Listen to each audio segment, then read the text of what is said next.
time to dream of being an astronaut, of being a soccer star, a football player, a preacher, a pastor, a doctor. But for me, life was so horrific, with so much vitriol and pain, I wanted to die. I'm the product of interracial immigrants. My grandmother was tall, white, and thin from Germany, and we called her French fry.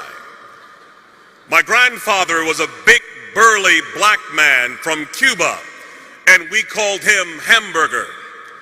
Hamburger met French fry and created a Happy Meal. And these two immigrants produced 7 McNuggets with special sauce. We would joke that we would have Wiener Schnitzel with salsa for Thanksgiving. My grandfather had to hide the fact in the 1940s in America that he was married to a Caucasian woman. But one wedding anniversary, he had a flaw. He liked to drink overproof Cuban rum. And one evening he was inebriated. And a man saw them together and said to my grandmother, "Why would you be a nigger lover?" My grandfather, with huge arms, lost his temper and hit the man in the jaw and broke his neck. The man didn't die, but he was injured severely. He went to the worst prison, convicted of the crime, Mansfield Reformatory in Ohio, locked down 23 hours a day. It hit the newspapers that my grandmother was married to this convicted felon and she lost her job. But being a German woman, she didn't complain or whine or woe is me. She began to work odd jobs, cleaning other people's houses and toilets, taking care of their children. But as she was working, she would have fainting spells, passing out doing her job. She went to the doctor and discovered that she had a tumor growing behind her left eye that was metastasizing to her brain. And the doctor said, "We have to take out a third of your face, your eye. You will be malformed and disformed and disfigured for the rest of your life." What do you do when the American dream becomes an American nightmare? She could not work. She was sick and mutilated. My grandfather's in jail, and day by day they lost everything that they had acquired. They lost their house, they lost their car, they lost their furniture, they lost their dignity, they lost their self-esteem, and they were living in the streets like animals.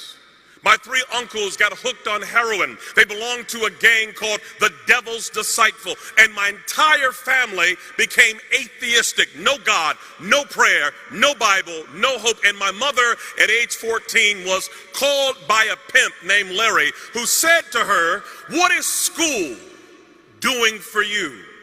You are sitting on a gold mine." She said, "Where?" He said, "You're sitting on it." And we call this being turned out. And little by little, she began to sell her 14-year-old body to grown men for money to survive. It's called turning tricks. And at age 16, she got pregnant. We call it having a trick baby. 2 strangers meet for a business transaction, and there's a mistake. The pimp said, "You can't make any money having a baby in the oven. We have got to kill this baby." They kicked her in the stomach. They fed her alcohol. They gave her drugs. They took a hanger and stabbed the baby over and over again. But the baby would not die. The baby was born 2 months premature with no pancreas, a learning disability, a bladder too small, unable to function, a severe stutterer. We call it a trick baby. Nobody wants the baby. No hope, no future. Kill it was the word. That baby was me. I'm the lowest of the low. I come from the guttermost. I come from a hellish condition. And so when I would go to school, I couldn't talk. I stuttered so severely from the trauma. My mother had a madam who hated men. Her name was Dolores, and she was a sadist. And when she would watch me, she would take a broomstick and stick it in a place where no boy should have any object in his body. And when you are tortured like that, you learn 4 things. Don't talk, don't trust, don't feel, and pretend nothing is happening. And by age 10, I had had enough. I wanted to die.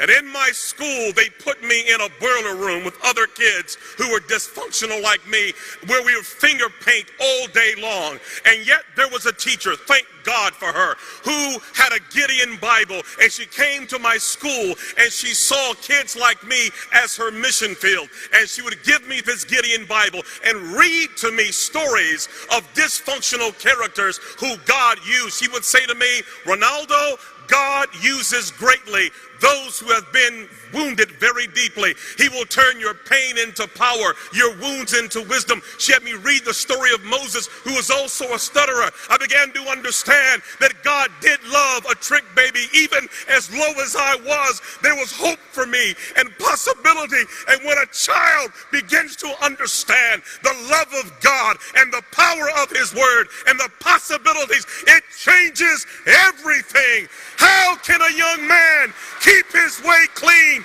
By taking heed according to your word. Your word have I hid in my heart that I may not sin against thee.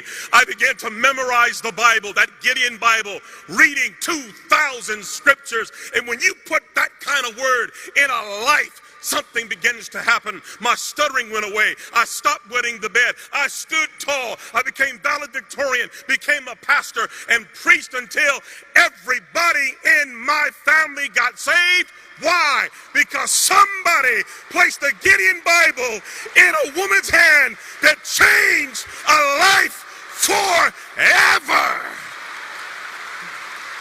Yes, I was born a trick baby, but the trick was on the devil.